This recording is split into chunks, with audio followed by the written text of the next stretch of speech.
নমস্কাৰ বন্ধু বান্ধৱীসকল আপোনাৰ সকলোকে আপোনালোকৰ প্ৰিয় ইউটিউব চেনেল নুৰুল আলম নাজুলৈ আন্তৰিক স্বাগতম জনাইছো আজি আমি এই ভিডিঅ'টিত জেনাৰেল এৱাৰনেছ সম্পৰ্কে অতি দৰকাৰী 20টা প্ৰশ্ন আলোচনা কৰি লৈছো এই প্ৰশ্নবিলাক বিভিন্ন প্ৰতিযোগিতামূলক পৰীক্ষাৰ বাবে বৰকৈ দৰকাৰী আপোনালোকে প্ৰতিটো প্ৰশ্নই অলপ মনোযোগৰে চাব নিশ্চয়কৈ ইয়াৰ পৰা আপোনালোকে বিভিন্ন পৰীক্ষাত উপকৃত হ'ব আহকচোন বাৰু আমি প্ৰশ্নোত্তৰসমূহ জানি লওঁ প্ৰথম প্ৰশ্ন দি আছে what is the source of the motto satyameva jayate inscribed in the India's state emblem ভাৰতৰ যি ৰাষ্ট্ৰীয় প্ৰতীক আছে সেই প্ৰতীকৰ তলত কি লিখা আছে আমি সকলোৱে জানো হেয়া হৈছে satyameva jayate আৰু এইখিনি দেৱনাগৰী লিপিত লিখা আছে আমি সকলোৱে জানো যাৰ অৰ্থ হৈছে সত্যৰ সদায় জয়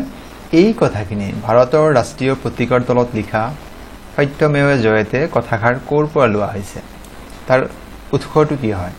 what is the source of the motto satyameva jayate inscribed in India's state emblem আৰু ইয়াৰ বিকল্পসমূহ দি আছে ভাগৱত বেদান্ত মুণ্ডক উপনিষদ এণ্ড অৰ্থশাস্ত্ৰ আৰু ইয়াৰ শুদ্ধ উত্তৰ হৈছে মুণ্ডক উপনিষদ মুণ্ডক উপনিষদৰ পৰা এই satyameva jayate কথাষাৰ লোৱা হৈছে আৰু এটো বহুত দৰকাৰী প্ৰশ্ন আপোনালোক বহুত সময় পাব যে ষ্টেট এমব্লেমৰ তলত কি লিখা আছে আৰু হেখিন কি লিপিত লিখা আছে দেৱনাগৰী লিপি কি লিখা আছে satyameva jayate তাৰ অৰ্থ কি সত্যৰ সদায় জয় এনেকুৱা ধৰণৰ প্ৰশ্নবিলাকে পাব দ্বিতীয় প্ৰশ্ন দি আছে which festival is celebrated in North India when Pongal is celebrated in Tamil Nadu আমি জানো যে পোঙ্গল যেটো উৎসৱ আছে ইয়া তামিলনাডুৰ এটা উৎসৱ হয় ফেষ্টিভেল হয় সেই সময়ত উত্তৰ ভাৰতত কি উৎসৱ উদযাপন কৰা হয় ইয়াত চাওক তামিলনাডুত যেতিয়া পোঙ্গল উৎসৱ উদযাপন কৰা হয় তেতিয়া উত্তৰ ভাৰতত কি উৎসৱ উদযাপন কৰা হয় ইয়াৰ প্ৰথমটি দি আছে বৈশাখী বিকল্প হিচাপে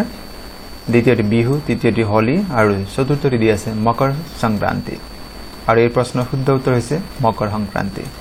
অপচন ডি আমাৰ শুদ্ধ উত্তৰ হয় পৰৱৰ্তী প্ৰশ্ন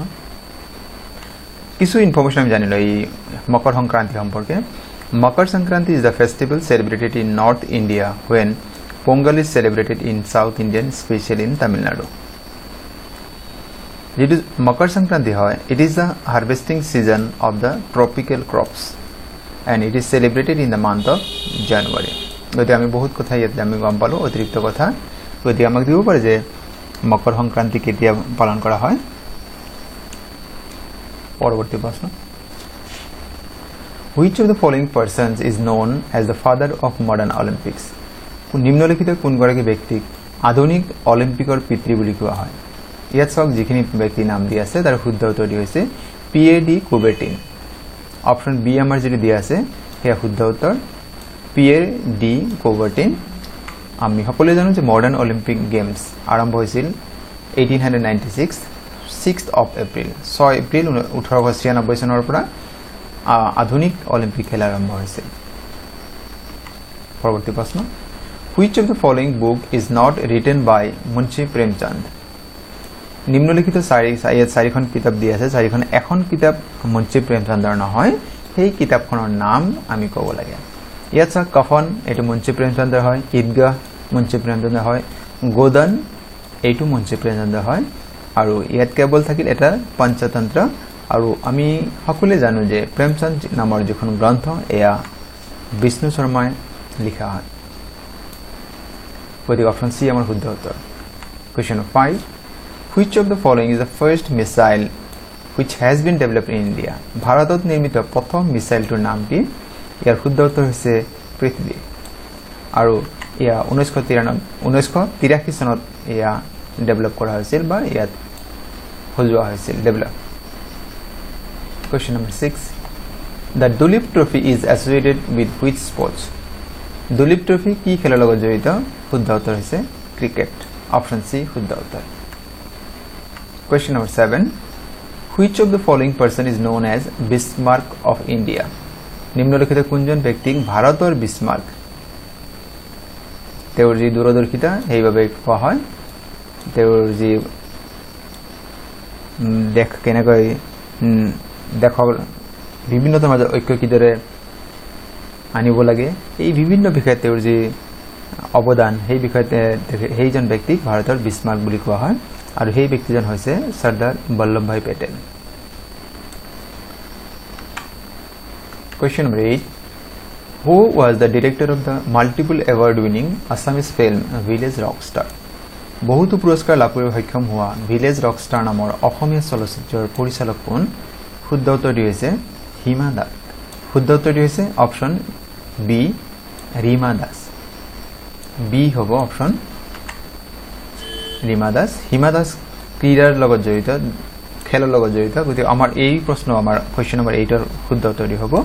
ৰীমা দাস পৰৱৰ্তী প্ৰশ্ন Where is the headquarters of Interpol ইন্টাৰপোলৰ মুখ্য কাৰ্যালয় ক'ত ইয়াত চাওক ইন্টাৰপোলৰ কিটা ফুল ফৰ্ম দিয়ে ইন্টাৰনেশ্যনেল ক্ৰিমিনেল পুলিচ অৰ্গেনাইজেশ্যন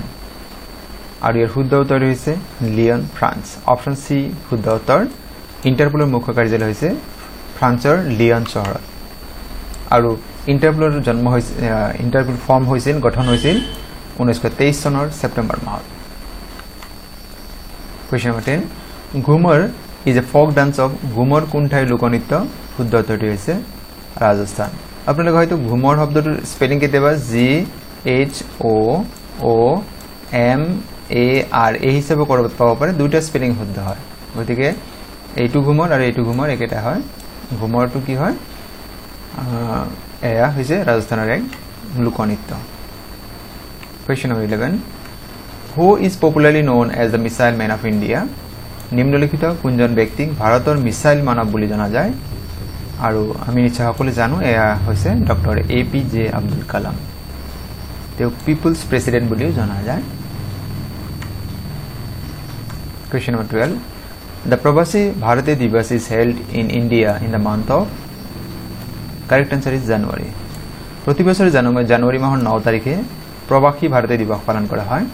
আৰু এই দিৱস পালন কৰাৰ উদ্দেশ্যটো হৈছে to mark the contribution of overseas Indian community towards the development of India ভাৰতৰ বাহিৰত থকা ব্যক্তিসকলে সেই ব্যক্তিসকলে ভাৰতৰ উন্নয়নৰ ক্ষেত্ৰত সামগ্ৰিক উন্নয়নৰ ক্ষেত্ৰত তেওঁলোকৰ যি অৱদান সেই অৱদানৰ স্বীকৃতি হিচাপে প্ৰতি বছৰে 9 জানুৱাৰীৰ দিনটো প্ৰবাসী ভাৰতীয় দিৱস হিচাপে পালন কৰা হয় Question number 13